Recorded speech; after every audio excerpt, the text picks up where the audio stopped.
Doctor साहब पहले भी यही कहा गया था और वहाँ से हमने देखा कि बड़ी बिल्कुल एक क्लियर जो न्यूज़ हमने देखी थी, ब्रीफिंग भी आई थी उनकी जानिब से और जवाब दे दिया गया था कि जी हम बात नहीं करेंगे, आपको बात करनी है आप सियासी लोगों से बात करें, आप हुकूमत से बात करें।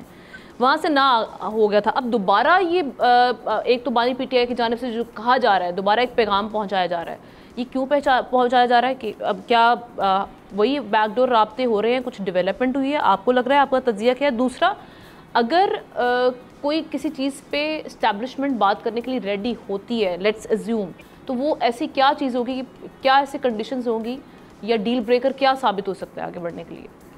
देखिए, इमरान खान के साथ मैं बहुत करीब रहा हूँ और बहुत ज़्यादा मैंने प्रोग्राम्स किए, बल्कि एक ज़माने में हम पर इल्ज़ाम भी लगा कि हम शायद इमरान के लोग हैं। नहीं, हम किसी के लोग नहीं हैं, हम पाकिस्तान के हैं। मैं यहाँ से बात शुरू करूँगा कि उस वक्त भी मैंने इमरान खान से कहा था कि इमरान खान आप सियासी आदमी नहीं हैं।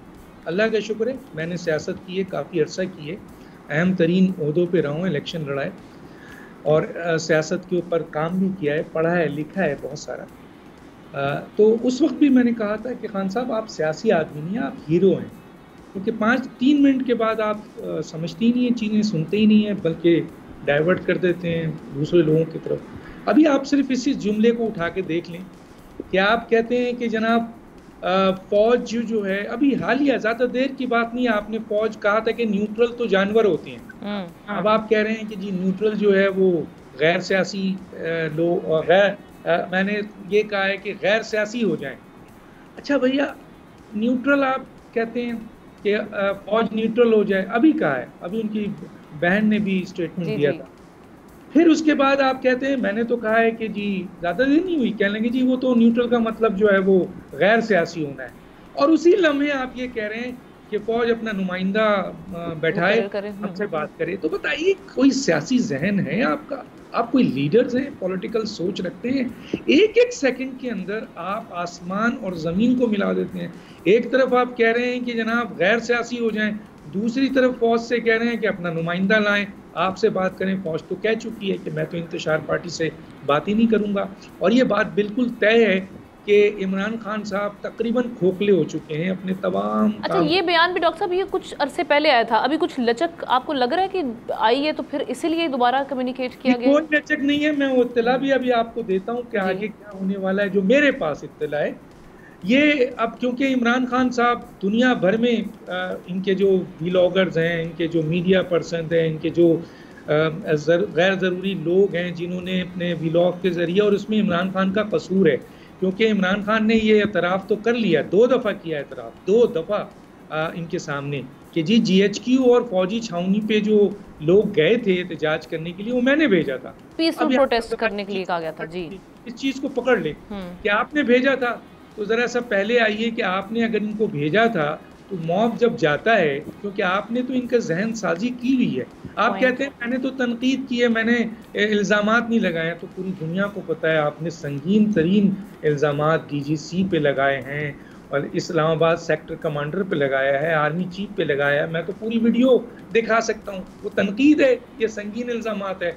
मुझे कत्ल किया जा रहा है, कत्ल करने की साजिश हो रही है, और उसमें DGC इन्वॉल्व है, DGC फैसल, उसका नाम एक ख़ास वो लेते थे।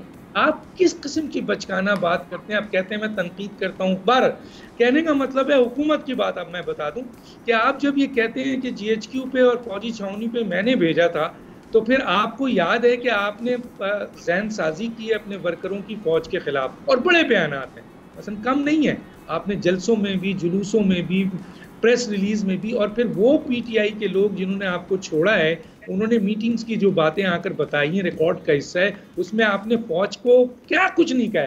जब आप एक मॉब तैयार कर देते हैं फौज के खिलाफ, और उसको अगर कहें कि जाएं जाके GHQ पे आप एहतजाज करें, अगर मैं गिरफ्तार होता हूं, तो ये बताइए कि मॉब का जहन तो आपने फौज के नफरत बैठा दिया है, तो मॉब जाकर वहां प्यार से एहतजाज करेगा, चाहे आप उनको ये जुमला कहें जो आपने कहा कि मैंने तो पुरअमन कहा था, तो मॉब तो पुरअमन नहीं रहेगा। तो जो उसने किया वो पूरी दुनिया ने देखा। अब उसके ऊपर एतराफ़ आपने कर लिया है, तो हुकूमती ज़रा ये करते हैं कि ये एतराफ़ जुर्म है, और अब ये तैयारी हो रही है कि इमरान खान को फौजी अदालत की तरफ भेजा जाए। मेरी आज की इत्तला ये है कि इमरान खान को अडियाला जेल से मुंतकिल करने के तमाम इंतजामात, अच्छा जेल, जी मैं आपको खबर दे रहा हूँ जो मेरी इत्तलात है, और ये इत्तला ये है कि इमरान खान को फौजी अदालत, इमरान खान खुद भी कह चुके हैं कि अब मेरा केस फौजी अदालत में चलेगा, ये स्टेटमेंट दिया था। तो उनका केस फौजी अदालत में जब चलेगा इन बुनियादों पर, इतराफ़ जुर्म और 9 मई के सारे वाक़यात पर, तो उन कोशिश की जा रही है, जो हलचल है बहुत अहम ज़राए से, कि जनाब उनको फौजी जेल में भेजा जा रहा है, मुंतकिल किया जा रहा है अडियाला जेल से। ये आज तक की खबर है। इसी हवाले से वो अदालतों से रुजू भी कर रहे हैं ना डॉक्टर साहब। और एक बात कर, आगे जाके क्या हो जाता है, लेकिन मेरा ये खदशा है कि इमरान खान साहब एक दफ़ा भी फौजी जेल में चले गए तो फिर वहाँ पर जो सिविलियन कोर्ट है उनका कोई अमल दखल नहीं होगा, और फिर शायद इमरान खान वहाँ से वापस ना आ सके। और उस सूरत हाल में मैं ये कहता हूँ कि सारी जिम्मेदारी इमरान खान पे, इमरान खान के उन व्लॉगर्स पे, मीडिया पर्सन पे, जिन्होंने फौज के खिलाफ आउट ऑफ वे जाकर एक्स्ट्रा ऑर्डिनरी जो है उन्होंने कैंपेन चलाई है। और मैं आपको बता दूं, फौज जो, जितने मैं जानता हूं लोगों को और बातचीत से, फौज इतनी नाराज है इनसे, किसी भी सूरत में फौज इनसे बात करने को तैयार नहीं। सब्सक्राइब करें और बेल दबाएं ताकि कोई खबर रह न जाए।